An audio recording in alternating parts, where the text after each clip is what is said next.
A narco-state is a country where all legitimate political and economic institutions have been penetrated by the wealth and power of the illegal drug trade. A narco-state is not a mafia state, however, which is where a state is compromised and pocketed by organized crime, which is not the same as a transnational narcotics cartel. Now in this video, I'll briefly cover some notable narco-states and explain where they fall in the global drug trade. Now, I've already done a video on Syria, which is the most industrialized and sophisticated narco-state to have ever existed, as the Assad regime uses the Captagon trade to both evade sanctions and pour drugs into neighboring Middle Eastern states which are not friendly to Assad. So I highly recommend that you check that video out, and with that, on to the rest of the narco-states in this video. An obvious first example is Colombia during the reign of the Medellin cartel that had been identified as a narco-state where Pablo Escobar pretty much ran the show. During the drug war, major Colombian cartels were known to be influencing Colombian politicians and warlords alike.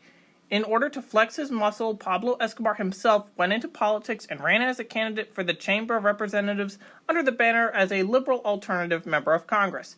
However, Escobar's ambition in politics was later thwarted after knowledge of his criminal activity was finally exposed to the representatives, which pretty much everyone already knew it, but anyway, it officially forced him to resign. And that became the root cause of the assassination of Justice Minister Rodrigo Loira Bonilla.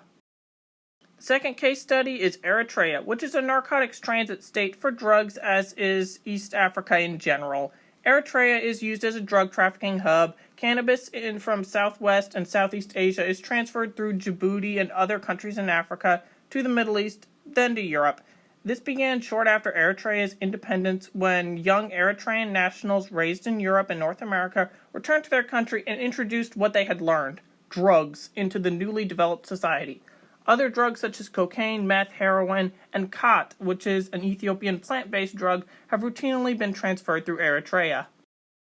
Guinea-Bissau is my third example of a narco-state, and beginning around 2005, drug traffickers based in Latin America began to use the country along with several other neighboring West African states as transshipment points to Europe for cocaine, as 60% of cocaine destined for Europe comes through Guinea-Bissau. Many government officials are bribed by traffickers, as the nation was described by the United Nations officials as being at risk for becoming a narco-state, and that was at the time.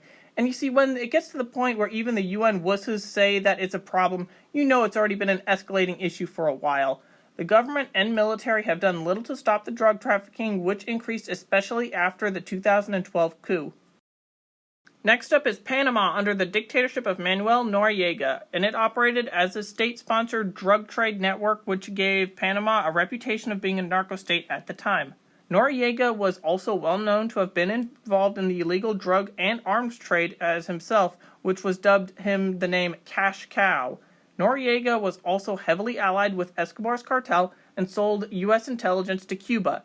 The U.S. then invaded Panama in Operation Just Cause in 1989, which deposed of the Noriega regime and ended the drug trade in Panama. Fifth in this video is Lebanon, which has seen a lot of illegal drug trade since the 1960s. Now, in 2014, Lebanese authorities seized 25.4 million Captagon tablets at the airport and port of Beirut.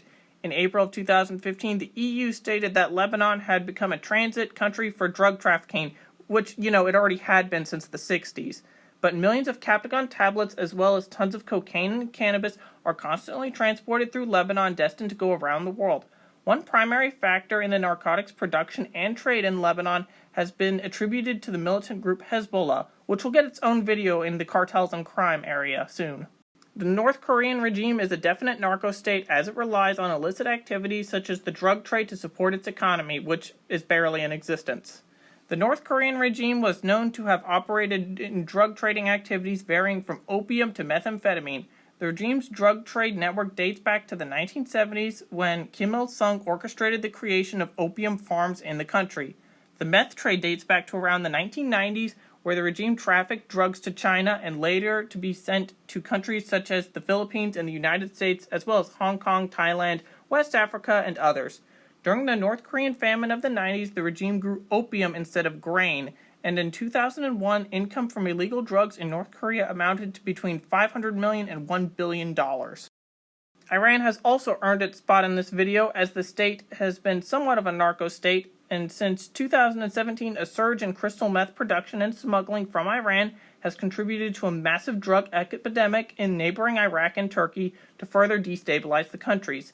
And that has been by Iranian officials and state resources, and that does not even include the narcotics activities by Iran's proxies with Iran's consent and full support.